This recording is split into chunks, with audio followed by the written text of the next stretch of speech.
Hi everyone. Can you hear me okay? Yep. Okay. I'm Hae Leo, and I want to start by asking you to do something. Take a moment and look at your hands. You can look at the front and the back. And I want to ask you, have you ever looked at your hand and thought, oh man, my hands are starting to look like my mother's hands. Ouch. Or have you, right? Or have you ever looked at yourself in the mirror and thought, now that is my father's nose. When did I get my father's nose? Or thought, wow, I laugh exactly like my mom or my grandmother. Or sometimes when I look at my husband, he and our nephew look exactly the same to me, and I have no idea how that happened. They even stand the same way, and they hold themselves the same way, and they talk the same way. Well, I can't do that, because in 1972, when I was still a baby, a man brought me to a police station in Bucheon, outside of Seoul, Korea, and left me there. And he told the police station, the people there, that he'd found me on the street. And from there, I was adopted by Holt Adoption Agency to America, where I grew up. And I grew up in Indianapolis, Indiana. And I have no history and no family record at all of where I came from. So, when I was 28 years old, I decided I was going to go back to Korea for the first time. And I had a friend, another Korean adoptee, who'd been living there for about 5 years. Her name was Hae. And she had a large circle of friends who'd been living there with her. And we went out, we had a great time. You know what was interesting to me? A couple things. I remember, how many of you ever read The Joy Luck Club by Amy Tan? Anyone here? Okay. So I don't know if you remember, but at some point in the postscript to her book, she said the first time she went to China, and I'm paraphrasing, the moment she stepped off the plane, she said, I felt Chinese. And when I first went back to Korea, I thought, oh, I can't wait for that moment. The moment I step off the plane, I'm going to feel Korean. But that didn't happen. I kept waiting for that moment when I would suddenly feel Korean.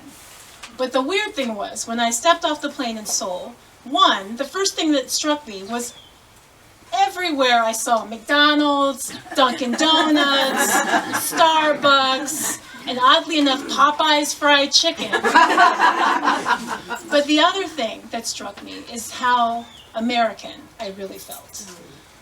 And how people, no matter how I tried, saw me as American. The way I stood, the way I talked, the way I walked, even the way my shoulders were wide and I wore the largest size of Korean clothes. The minute I opened my mouth, I was obviously an American. And the 5 phrases that I knew in Korean, my Hangul was terrible, but the 5 phrases were, hello, goodbye, thank you, how much is that? Oh, I knew 6. I don't speak Korean, and of course the very most important one, where's the bathroom? So I decided while I was in Korea that I would go back to Bucheon, which is a suburb of Seoul, and try to find records to see if they had anything about me at all in that police station where I was left as a baby. So Bucheon is a suburb of Seoul now. It used to be a peach farming community, but since Seoul has grown, it's really just become like a suburb of Seoul. And I went with my friend Hae, who translated for me. We went to the police station, we gave them my information, we asked around, we even put my face and my name in the local newspaper, and they told me there was nothing they could do. They even tried calling around to see if anybody who, of the name of my foster mother on my records would say and admit that they were my foster mother, but no one would admit it. So basically it was a dead end when I went back to Bucheon. So if you can imagine my state of mind as I was taking that train back to Seoul from Bucheon that day.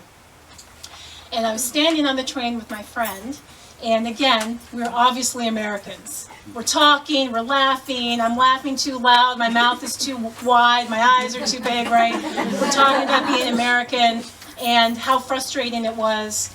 And this was during happy hour, during rush hour. I needed happy hour. This was during rush hour on the train back to Seoul, and the train was packed. And I think because I was in such a disturbed state of mind, it didn't occur to me, it didn't strike me as odd that there was a man on the train who was staring at me the whole time. And I thought, oh, it's just because we're Americans and people are just interested and I'm not going to pay attention to him. Talking, and then when we got to our subway station, we pushed. And anyone who's been in a major city with a subway, you know that pushing bodies off the train, you just kind of go with the flow. And the minute we got off the train, I realized that the man who'd been staring at me took my wallet. He took everything out of my backpack. So he took my credit cards, my driver's license. Luckily, my passport was at Nikkei's place. At the time, this was, back in the day, I had traveler's checks. He took all of my traveler's checks. And he was gone. And it was so crowded on that subway station. I looked at Nikkei and I said, he took my wallet. And that's all I could say. And she bolted off and she tried to find the man, but everyone's Korean. What can I say? Look for the Korean guy. So I lost everything that day. And after that long experience of trying to find your birth family and hoping to have that connection with being Korean and hoping and being disappointed and feeling rejected and feeling abandoned yet again, because there's the first abandonment that you feel because you were left as a baby, and then to feel again that you just have this door slammed in your face, to have on top of that someone take all of my money in that moment of vulnerability. I remember thinking, this is it. Korea's telling me, you shouldn't have come back. You should never have come back here. You're not Korean. But the strangest thing happened. Nikkei had all these Korean friends who we'd met over the couple weeks that we were there. And when they found out what happened to me, one by one, they all reached out to me and arranged to have coffee or lunch or even just meet me at a subway station on the street. And each one of them gave me money, their own money.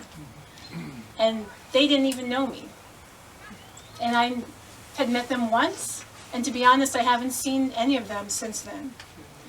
But each one ended up giving me what I'd lost because they felt, first of all, guilty about that experience, that was me going back to Korea and that's what Korea had done to me. And I think, though, now, looking back on it, that in their way, it was them trying to say, no, you are Korean. You are one of us. You are family. I want to give this to you because we are family. And even though I think now that I never will know, I'll never know if these are my father's hands, or I'll never know if I got my nose from my mom, or where I got my sense of humor from. I do know a little bit more about being Korean, and I think that as an adoptee, we're always either running towards Korea, running back to it, or running away from it, but it's always in the back of our minds. And I think that experience helped me to understand just a little bit more about what it means to be Korean, and to understand that as an adoptee, we are our own tribe, and we have to make it up for ourselves what and who we are. Thank you.